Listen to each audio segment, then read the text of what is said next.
kooxaha burcadbadeeda iyo saamaynta ay ku yeelatay dalka Djibouti sida wadamada kale ee caalamka oo iyagu haatan arintaasi ay ku abuurtay walaac iyo jahawareer kii ugu xumaa abad waxaana uu sheegay madaxweyne Geele in Djibouti laga dareemay dhibaatadaasi ay dhaliyeen burcadda badda Soomaaliya isagoo intaasi raaciyay in dawladda Djibouti ay wado dadaal ugu dambeyn looga taqloosayo burcadbadeeda kuna aadan sidii loo soo dhisi lahaa qaran Soomaaliyeed oo soo celiya jiritaanka Soomaalinimo iyo waliba nidaam iyo kala dambeyn dalka Soomaaliya taasina ay tahay wadada kaliya ee ugu sahlan ee lagu ciribtiri karo kooxaha burcadbadeeda ee afduubka iyo qafaalashada joogtada ku haya maraakiibta ganacsiga iyo kuwa sida sanadaha kale ee isaga kala gooshi jiray gacanka cadmeed marinka waxaan kaga hadlayay dhibaatooyinka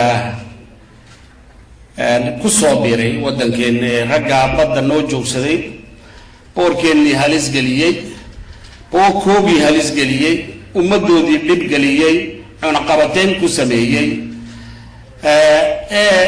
u doondoonaya waliba u doondoonaya qiil u doondoonaya inay baddan baa wax la naga yeelayo baddan baa sida la naydiyo waxbaan qabsanaynaayo waxa aad cunaysiin xaraam weeyaan malena waxa dadka ka guranaysaan ee qori ku qaadanaysaan xaraam weeyaan ilaad wax u garaysaan ma jiro intii waxay ummadda Soomaaliyeed ee sharafana idinka ka siibay baan leenahay idinka ka siibay maxay yeelay dhibaatooyinkaasi dawladda haday jirto lama arkeen lamana arki jirin ilkana waxa aan dadaalkeenu yahay in aan dawladdi sidee u soo noqon lahayd karaamadii sidee u soo noqon lahayd